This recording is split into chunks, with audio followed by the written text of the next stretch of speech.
free racing pigeon tips and lots of info. Please subscribe to my YouTube channel, look at the links and email below. The pigeon's wing sprint, middle, long distance racing. What we must remember is that the velocity of a particular race will also have a bearing on the winners, as will the wind, which is why so much must be taken into account when you are preparing pigeons for sprint, middle or long distance races. Why should this be? Well, on a hard day with the vels dropping to 1000 UPM, we generally find that the fanciers who do well in the longer events are higher up the result sheet. That makes a big difference to the way we pair the pigeons. That is why we should be very selective with our choice. We must never make the mistake of rating a pigeon as an all-rounder on the strength of one win in the longer events if it has a proven track record on land but never raced across. If you do class a pigeon as an all-rounder, then you must take into account the vels on the day as well as the distance. It is a fact that some fanciers will not put a pigeon into a channel race that has a good track record in the land races. This is wise because the pigeon is only built for sprint races in the first place, and the wing theory will tell you that this pigeon is not going to make the distance. So what have we picked up so far with the wing theory? The main point being consideration to the conditions of the day. I remember winning a 120 milliliters race when I was working at Foden Trucks at Sandbach. Every lunchtime we would sit around and have an inquiry about all sorts of things.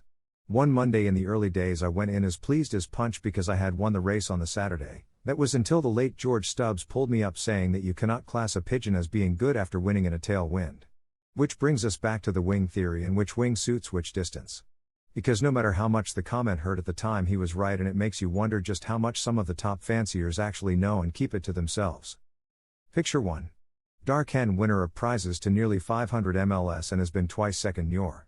This is a full wing to race the middle distance, where the strength of both the full wing and the strong flights easily propel the bird forward. Take note of the full back wing and also the width of the flights right through the wing. The end flights become slightly shorter for the middle distance pigeon. Picture 2.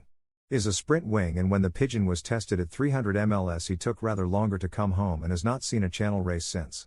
However, when you send a pigeon across the water that is not suited to ant distance, it does take it out of the bird for future sprint events. But for the sprint races this cock gained positions including second fed.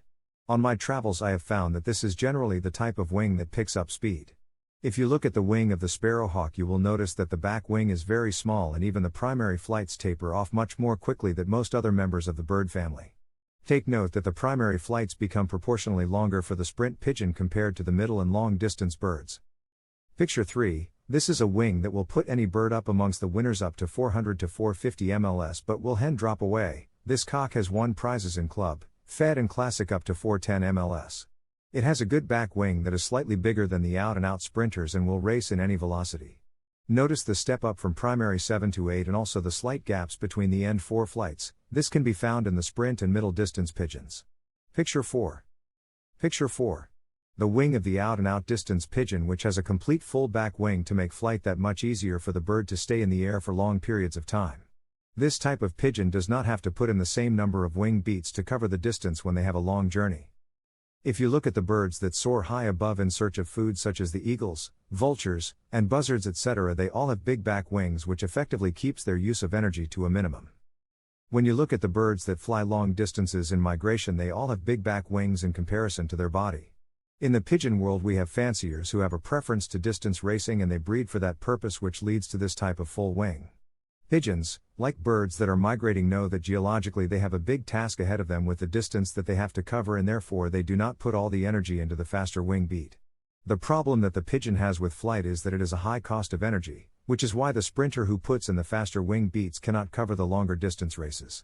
I was once in conversation with a local fancier about one of his pigeons and the wing theory, and the term came up, chicken wing, and that proved to be his best 500 milliliters pigeon, again the full back wing that a pigeon needs to cover greater distances. There are many fanciers who would like to race from the longer race points but very rarely get the birds home.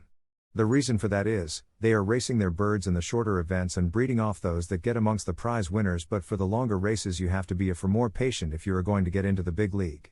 Now what happens with the fanciers who successfully race the distance is they are selective with their breeding and only breed from the pigeons who have set a standard of racing which will lead to success in the longer events. The steady pigeon that has the breeding will always come through.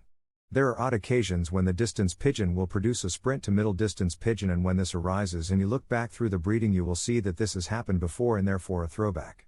These throwback pigeons will not necessarily produce the distance pigeon even though they have come from the distance pigeon in the first place.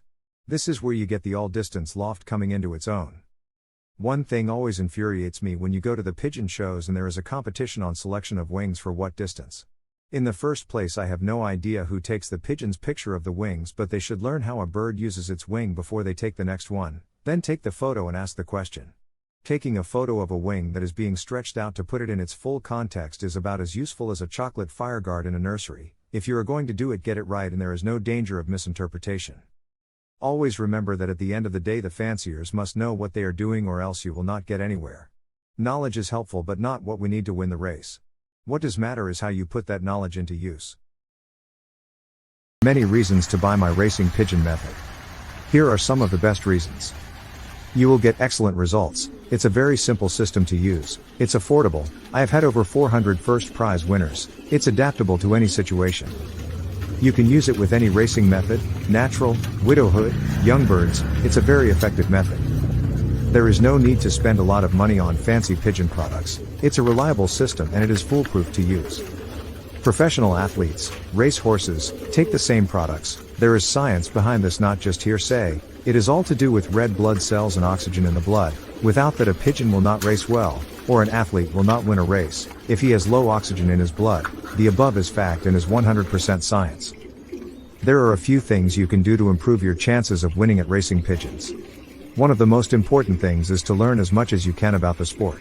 You'll need to know the different types of pigeons, how to train them, and how to race them. Another key factor is practice. You'll need to be able to fly your pigeons competently in order to win races. And, of course, you'll need to have the funds to invest in racing pigeons and other racing equipment.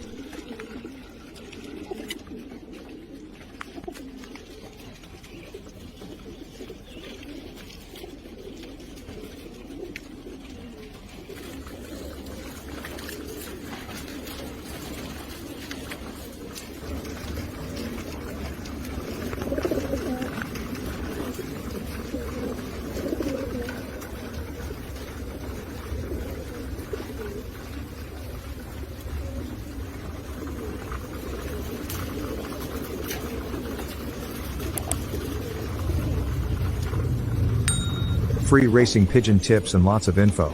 Please subscribe to my YouTube channel. Look at the links and email below. There are many reasons to buy my racing pigeon method. Here are some of the best reasons. You will get excellent results. It's a very simple system to use. It's affordable. I have had over 400 first prize winners. It's adaptable to any situation. You can use it with any racing method, natural, widowhood, young birds. It's a very effective method. There is no need to spend a lot of money on fancy pigeon products. It's a reliable system and it is foolproof to use. Professional athletes, race horses, take the same products. There is science behind this, not just hearsay. It is all to do with red blood cells and oxygen in the blood. Without that, a pigeon will not race well, or an athlete will not win a race. If he has low oxygen in his blood, the above is fact and is 100% science.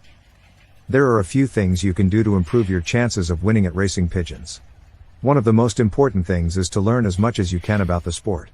You'll need to know the different types of pigeons, how to train them, and how to race them. Another key factor is practice. You'll need to be able to fly your pigeons competently in order to win races. And, of course, you'll need to have the funds to invest in racing pigeons and other racing equipment.